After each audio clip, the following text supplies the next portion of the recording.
7 horas mais 40 minutos, 7h40, muito bom dia para você, eu sou Alessandro Cunhasque, chegando com o Jornal da Manhã em entrevista nesta manhã de terça-feira, hoje dia 18 de novembro de 2025. Olha, depois dos problemas de energia elétrica, né, ficamos fora do ar na última segunda-feira, né, aliás, o centro da cidade aqui ficou quase parado, né, inclusive. Em 2025 a gente fica um pouco assim curioso, né? Saber o que está acontecendo. Sexta-feira também tivemos alguns problemas, mas me parece que foi por manutenção, né, que estavam fazendo. Enfim, a gente torce para que agora tudo continue, né? E que podemos tocar em frente mais uma vez aqui na Rádio Jornal. E hoje com o Jornal da Manhã Entrevista trazendo um assunto que todo ano ele aparece, né? Todo ano ele está ali. E esse em particular, a gente está com a sequência de chuvas, né, de precipitações. Essa madrugada choveu pra caramba. Por um lado, a temperatura não está subindo tanto, isso pode favorecer. Você já deve imaginar do que eu estou falando. Mas a tendência é que com o calor da época do ano, vale lembrar que a gente está em novembro e a qualquer momento o calor deve aparecer com força. E aí pode ser um caminho aberto para mais uma vez a dengue estar atuando. Bom, aí vai depender também da nossa colaboração. Amanhã acontece o dia D aqui em São Miguel do Iguaçu e a saúde de São Miguel alerta sobre os cuidados da dengue em períodos chuvosos. A gente tem que ter toda a atenção. Eu vou conversar agora com o diretor da Vigilância em Saúde, o Augusto Mondardo, e com o agente de endemias, Arian Pavelski de Souza. Muito bom dia para vocês, muito obrigado aqui pela presença, o Arian e também o Augusto. Gente, vamos de novo então, né? Vai começar o dia D e toda a atenção.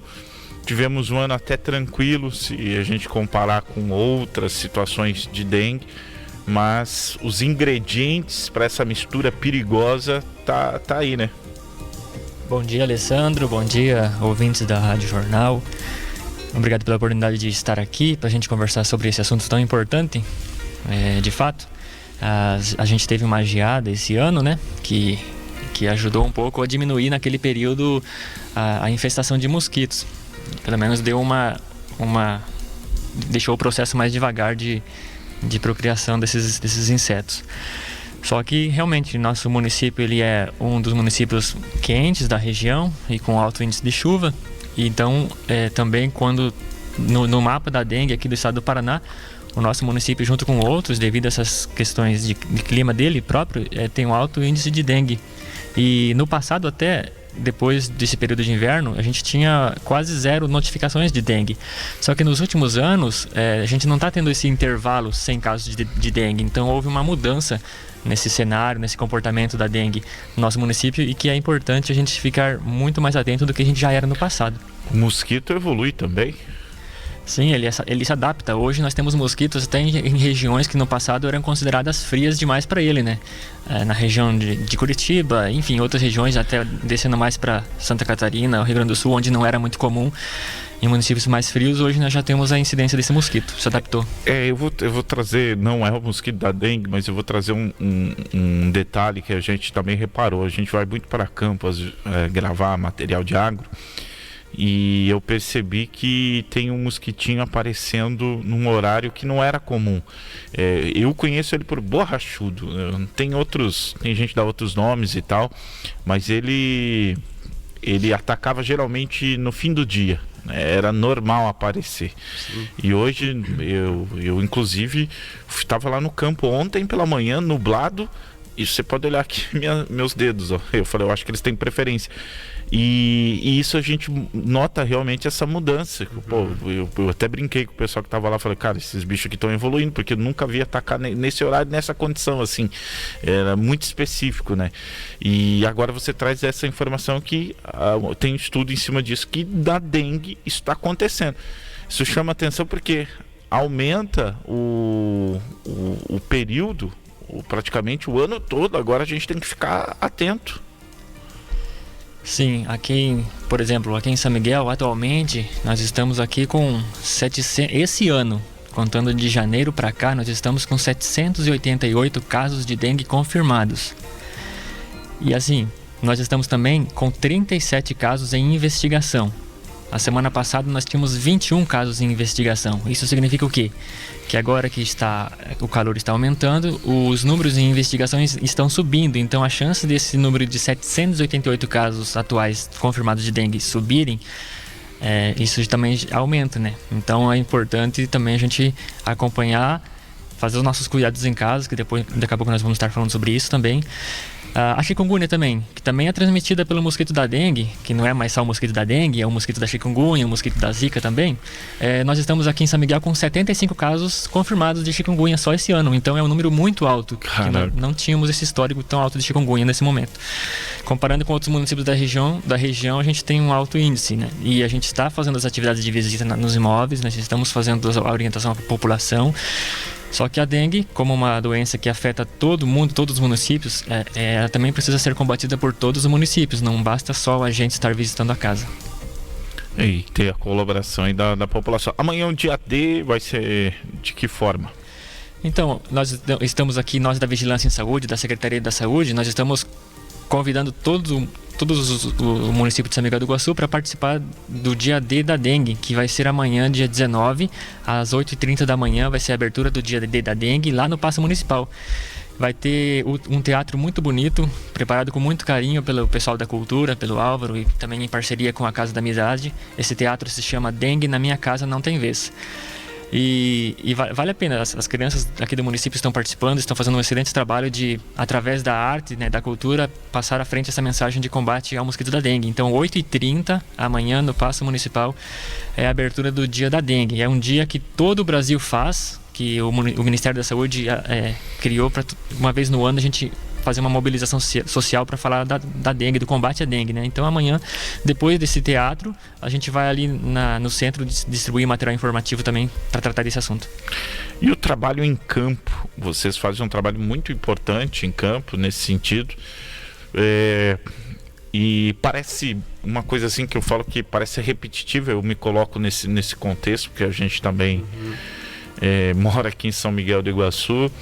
E eu percebo que algumas pessoas têm um pouco de preocupação, mas nem todo mundo, mesmo com a repetição, mesmo com os avisos, alertas, também ajuda. Nas visitas, o que vocês têm encontrado? Ainda muito problema? Ou também tem bastante gente já consciente? Porque a gente tem que olhar os dois lados também, né? Bom dia, Alessandro. Bom dia a todos da Rádio Jornal. Dentro das nossas visitas, ultimamente a gente tem notado menos focos de criadouros de mosquito. A gente percebe que a população ela está um pouco mais consciente, tem ajudado a gente nessa questão de saúde pública. E até mesmo também eu gostaria de ressaltar a importância de cada morador tirar sempre aqueles 10 minutinhos para estar olhando o seu pátio, para estar nos ajudando a eliminar possíveis focos de dengue, possíveis futuros criadouros que possam vir se tornar criadouros. Então é um trabalho que às vezes pode parecer um pouco, como você disse, repetitivo, mas a gente percebe que realmente as pessoas elas estão mais conscientes, elas estão com mais medo, eu creio, também de pegar a dengue, né? Então ainda a gente consegue perceber que de um tempo para cá, essa questão está sendo muito melhor, né, para toda a população. A gente também queria informar que a partir de agora, os fiscais sanitários eles estarão indo nesses imóveis para notificar o morador em um prazo de 7 dias para que o morador ele deixe tudo em ordem, limpe o quintal, deixe sem nenhum foco.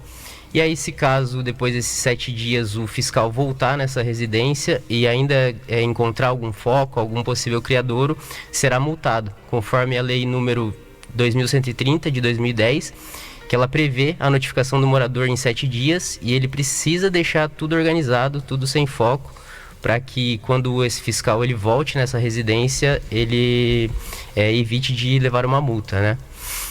A gente também tem as instalações de câmeras da nossa cidade e essas instalações elas também estão captando os moradores que estão jogando lixo em terrenos baldios, em lugares inapropriados para se jogar lixo, né? A gente sabe que jogar lixo em locais que não são permitidos é um crime ambiental, então ele também é passível de multa. Então essas câmeras de segurança, elas também estão fazendo esse trabalho e a gente está conseguindo agora ter um maior controle para que a gente consiga tomar as medidas administrativas cabíveis diante de cada caso.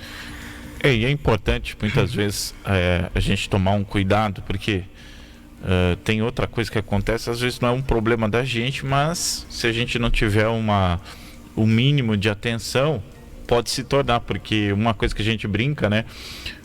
Fala muito que o mosquito, ele não tem ideia do que é uma fronteira e do que é um muro, né? Sim, com certeza. Então, da mesma forma, talvez um vizinho nosso, um município vizinho ou um vizinho nosso de casa, ele não tem tanto cuidado, o mosquito tanto faz, ele tá ali, se ele tem a condição ideal. E uma coisa que acontece muito, a gente tem que prestar atenção e seguir esse cronograma, dá uma seguradinha no lixo e percebe, o caminhão ele passa, cara, sempre do mesmo horário naquele dia. Então, porque às vezes você coloca lá no lixeiro principal, fica no ambiente aberto, vem um animal, abre, aí provoca lixo espalhado. Então, todo esse trabalho, por mais que a pessoa está cuidando da casa dela, mas lá fora o problema está acontecendo. E, de novo, o mosquito não tem noção da fronteira, do espaço. Com certeza. Até nas minhas visitas eu até gosto de brincar com os moradores. Eu falo, o mosquito ele se cria no lugar sujo e vem picar a pessoa no lugar limpo. Porque muitas das vezes nas nossas visitas, a gente encontra pátios que são super limpos e os moradores relatam que já pegaram dengue e não sabem de onde pegaram. E muitas das vezes é isso que acontece. É um pátio ou um terreno baldio próximo à residência que acaba tendo um foco, né? Cisternas também. A questão das cisternas a gente recomenda não ter, mas se caso a pessoa quiser ter, tem que sempre estar cuidando, sempre estar deixando ela toda regulada, colocando a telinha de proteção no ladrão, na saída do cano. Deixa eu perguntar uma pergunta agora. Nesse sentido, a pessoa vai ter cisterna. Por mais que ela faça isso, ainda o mosquito vai dar um jeitinho de... Na água, tem alguma coisa que pode colocar que pode atrapalhar o desenvolvimento? Olha, o cloro, ele ajuda bastante. Então, geralmente uma pedra de cloro para uma cisterna é o ideal. É algo que realmente ajuda. Muitos dos moradores acreditam que colocar quiboa dentro da água da cisterna faz com que não crie a larva, né? Só que o problema da quiboa é que precisa de uma quantidade muito grande de quiboa para a quantidade de água da cisterna. Então aí também tem os agentes que passam fazendo o tratamento dessas cisternas com larvicida. A gente tem a equipe que trata as cisternas maiores e também o agente de campo trata essas cisternas que são encontradas nas residências, que são cisternas mais baixas, que é mais fácil de tratar. Só que o ideal mesmo é sempre estar cuidando, porque às vezes, como a cisterna ela tem a rede, às vezes cai a sujeira da calha e essa rede ela acaba se afundando dentro da água. Então a água fica por cima da rede e aí o mosquito ele consegue criar do mesmo jeito. Então é sempre bom estar olhando e, se for ter, é bom usar uma pedra de cloro dentro da cisterna. Fica até mais fácil o desenvolvimento. Bom, é uma sugestão que é importante a gente observar tudo isso. Porque assim, a dengue, se você tiver bem de saúde, você controla. Vai passar, vai sofrer pra caramba. Chikungunya, não faço nem ideia, né, mas que eu já ouvi falar, é trágico também, é muito mais trágico, né? Pior. Mas a dengue, eu falava aqui de quem já pegou 2 vezes, leva um tempo, por mais que você se recupere e passe, leva um tempo até você voltar à tua normalidade de vida, dar uma balançada na tua estrutura. Não fica legal, cara, é impressionante. Eu peguei Covid naquela época, não tive, graças a Deus, não tive nenhum problema grave, mas no mesmo ano eu peguei dengue. E dengue eu fiquei 2 dias inválido, né? A gente no Covid ficou isolado, mas na dengue eu fiquei inválido. Você fica um zumbi. Sim. Então Não é fácil, gente. Não pense. E aí eu fico imaginando, a pessoa tem comorbidades, né? O risco de morte, ele aumenta bastante nesse sentido. E por isso o trabalho de vocês é muito importante, né? Que as pessoas prestem atenção. Daqui a pouco, um descuido nosso, e por mais que seja fora do nosso terreno, pode levar alguém importante, alguém especial da nossa vida. A gente tem que levar em consideração isso, prestar atenção nisso. A dengue é algo assim que todo ano leva muitas e muitas vidas, ou antecipa essa questão. Então muitas vezes a gente acaba não prestando atenção, não levando tão a sério. E nada pior do que estar aqui depois com uma incidência grande, né, de dengue. Enfim, virando uma epidemia. Então é um problema que a gente pode ajudar a minimizar. Gente, fica à vontade para o convite amanhã, né? Convite do dia D. Esse dia tão importante, a gente tem que começar a prestar mais atenção, nós como cidadãos. Isso aí, pessoal. Então, 8h30, amanhã no Paço Municipal, a abertura do teatro, né? Dengue na Minha Casa Não Tem Vez. É um projeto muito bonito, vale a pena conferir. Rápido intervalo, definidas as finais da Série Ouro, e também hoje tem seleção brasileira. Jornal da Manhã.